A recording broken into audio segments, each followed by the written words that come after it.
Tim Cato, friend of the program. DLL Is he? Sports. He's a friend. He's a friend of the station. See, I don't call him a friend of the program until they've been on the show. Okay, he's been on with me a couple times. So because he hadn't been on with you since you came on with me. So I mean, what is it? Is it something I did? Sounds like it. Tim, if you're listening, 877-881-1053. We'd love to have you on the show. He's a busy guy. But he put out a podcast and just kind of talked about the reality of where the Dallas Mavericks are in this offseason and kind of what has to happen. And some Twitter people, caught it and kind of put his thoughts in a tweet, and then Tim responded to the tweet and kind of clarified some things. So I'm going to read through these series of tweets about the Kyrie Irving situation, and then you can make your assumption based on what you think is going to happen. So the Mavs Realist, a Twitter account for the Mavs, not for the Mavs, that supports the Mavs, tweeted this. So according to Tim Cato, it sounds like the Mavericks and Kyrie have agreed tentatively to an extension, but they are waiting for other dominoes in the trade market to fall before signing him. Reading between the lines tells me is they want to give him the most money possible after making a couple of trades. I'm just guessing here, he writes, but that's what it sounds like. Sounds like he's playing ball with the organization and wants to make the team better and then recoup as much money as he can get after that. I hope I'm right, and I hope that makes Kyrie Irving retire here. Tim Cato responds to the tweet, says, I was speculating on the likeliest scenario, not reporting definitely that this is going on. I've heard nothing to cast any doubt on Kyrie re-signing. I agree that the team's past precedent makes you reading between the lines quite plausible, but not definite news yet. And then here's the last two, and then we'll react to it. The guy writes back to Tim, I would expect them to have some goodwill between the two sides, considering they bid against themselves on that first contract when they brought Kyrie here. Hopefully that gives them a little on Kyrie's side. I would like to think there's some sort of promise at the end of the rainbow for him to retire here after this next contract. He'll still be only 36 years old and up for at least another 2 or 3 years, hopefully. And Tim finishes it with this. I'd imagine so as well, agreeing with that guy's point. But Kyrie could make a point out of his goodwill and not insist on the max while still asking for a raise, perhaps even a small one, or what he made last year again. I suspect it's likelier than not that they have at least the framework sorted already, but we shall see. After hearing me read those tweets, Kyrie Irving, I think it's pretty clear will be back a Maverick. I don't think that part's really that much up for debate. For how much money is the question, Frederick Davis. Obviously, he's got the huge team option that he could opt into.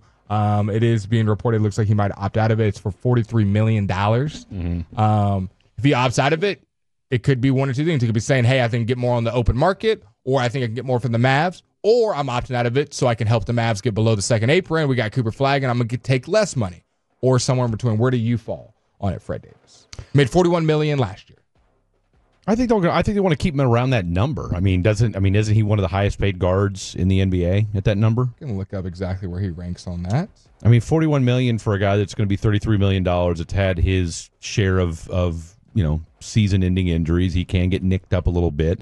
And for how important he is to this team, not to mention, and again, I get it. Everybody's, nobody likes Nico, whatever. I get all that. That said, Kyrie's a Nico guy, correct? Yes.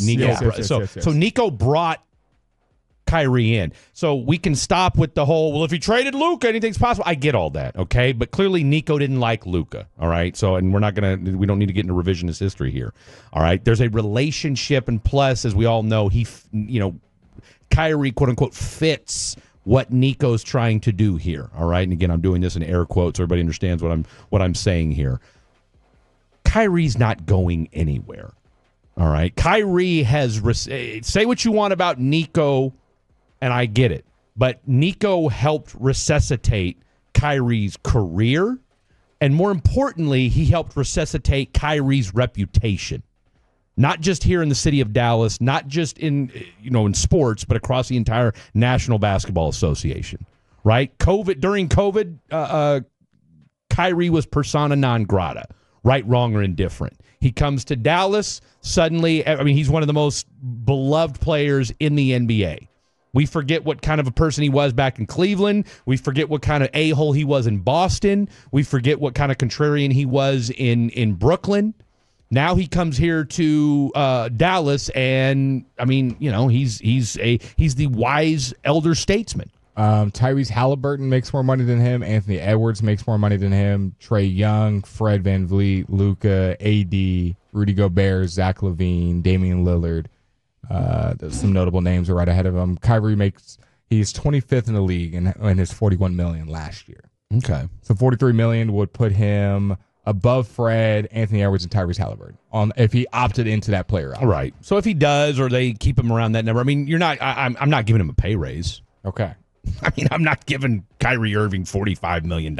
So you're doing, if he opts out of that player option, which is looking like the likely scenario, it's not looking like he's going to opt into it. If he opts out of it, you need that number to be lower than 43. So pretty much 42.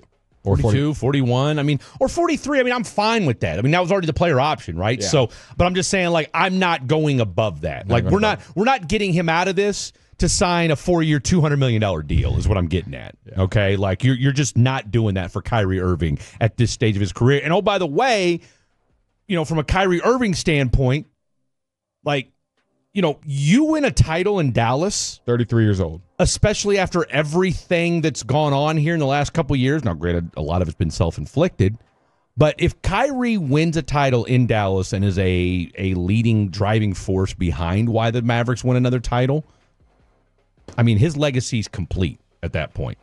Because, I mean, let's call it what it is. I mean, we forget that he won one almost 10 years ago and was a dog in that Cleveland Golden State series. Okay, I mean, made shot after shot, was absolutely phenomenal in that series. For him to come back a decade later and lead another team to a title in a different fashion, again, his legacy, not to say his legacy, I mean, it's kind of complicated right now. You go out and lead the charge to another title, because he would have to be a guiding force if they win a title next year. Correct. Right? Like, I'm not saying he's got to be, 25 and 10 guy, but he's got to give you 20 and 10, 20 and 8, something along those lines, and then there's going to have to be those nights where he does go off for 30 plus. Yeah. And is he capable of doing it? 100%. So they're going to make a deal. There's no way in my mind Nico's letting Kyrie walk out the door.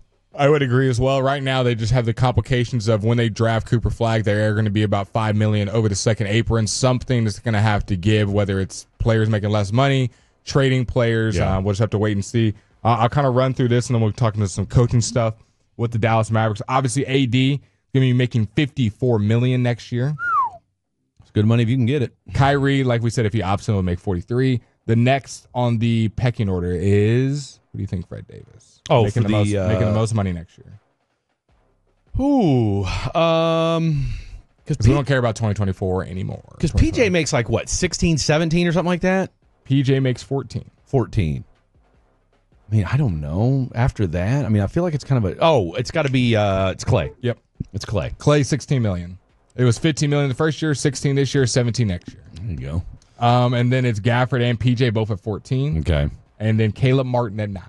The fact that Caleb Martin is making more than Najee's right behind him criminal. At 9 flat. Is criminal. Then you got Max Christie at 7, Jaden Hardy at 6, Derek Lively at 5, Dwight Powell, player option at 4, Omax at 3, Brandon Williams at 2, and then Exum, Dinwiddie, Kai Jones, and Kessler Edwards, unrestricted free agents. So, out of those names, I think you got to move Caleb Martin. I don't know why you brought him in. But right now, he's your 5th highest paid player, and he was about the 13th man off your bench. Yeah, I would move. I mean, and I guess they think they're going to get a draft pick. Maybe you get the second round pick back. I don't know, because Caleb Martin was worthless. You literally traded Quentin Grimes and a second round pick to get Caleb. Yeah, and you could have got your second round pick back. Yeah, and oh, by the way, you could have just went ahead and just because I understand why the Mavericks. I mean, hindsight being 2020, I understand why they made the move with Quentin Grimes. Right, you weren't going to re-sign him. Yeah. The kind of year he was having, you weren't going to re-sign him, and I mean, maybe they knew obviously they knew. Now it makes you wonder. Now it really makes you wonder what they knew back then with the whole situation after they traded Luka. Whatever. Another conspiracy on the spot right now. Well, I'm just saying. Look, you guys know I love a conspiracy, but they knew they weren't going to be able to keep Quentin Grimes. I hear you on how the money works on it, but it's not like you can't move other players around. Oh, I don't disagree. It's like I would have prioritized Quentin Grimes around the same as a Najee, like somewhere like I want to keep these two guys. And Jaden Hardy, if you have to move. Omax, if you have to move. Max Christie, obviously you brought him in, so if I have to move him later, I just would have prioritized him more. It felt like, hey, he's not really part of our long-term future. We're going to have to pay him money. We're going to trade him for another guy who's not part of our long-term future that makes a lot of money. Well, I think they thought Caleb might be a part of their long-term future because that was what they said when the trade went down. But have you ever watched him outside of that one Eastern Conference Final Series and be like, he's a game changer?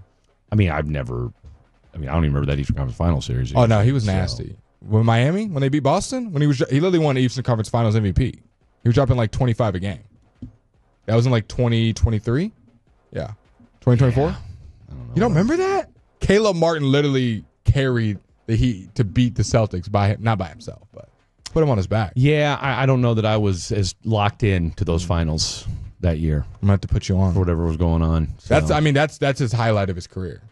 And so, which hey, God bless him. I mean, everybody's got one, right? Some coaching news: Sean Sweeney, Jared Dudley, and Sham God are all receiving interest from other NBA teams for assistant coaching roles. Sydney is receiving interest from the Spurs. Jared Dudley receiving interest from the Grizzlies and the Cavs. And the Magic and Jamal Mosley are interested in Sham God. What would it mean if the Dallas Mavericks were to lose their assistant head coaches? Some of the best assistants in the game. I was going to say, I mean, they've got a great staff that Jason Kidd's got right now. It's. I mean, look, you've had the Jason Kidd conversation that's gone on for a couple weeks now. Now, obviously, they've shot down the idea that, hey, we're not going to let you talk to our guy. And then there was rumblings that, he was still interested in it. I wonder if that's more about posturing on his part to, get a few more dollars out of our guy DeMont as a result of it. Just saying, hey, this is I'm a wanted person in the National Basketball Association. You just don't want to see too many people gone, right? But I would also, at the same time, think that Jason Kidd probably has a pretty deep Rolodex of contacts in the National Basketball Association that, God forbid, you lose a Sham God, you lose a Jared Dudley, somebody like that. You've got somebody that Jason Kidd's going to reach out to and fill that spot. Well, what about bringing somebody in? The Russell Westbrook sweepstakes have started. Russell Westbrook, I don't hate it, declined his 3.5 player option and became an unrestricted free agent. Bovada has released the odds along with DraftKings. This is how they work out right now. The Toronto Raptors plus 1,000 to sign Russell Westbrook. Yeah. Hapoel Tel Aviv plus 900 to sign Russell Westbrook. Dude, he's not going across. He's not playing in Europe. I mean, Oklahoma City Thunder plus 900. Orlando Magic plus 750. The Golden State Warriors plus 750. Now we're in the top three. Top three teams that are most likely to sign Russell Westbrook are at plus 500. The Sacramento Kings. At plus 325, second best odds on the list, the Dallas Mavericks. That makes sense. And number one, the Miami Heat at plus 260. I don't hate it.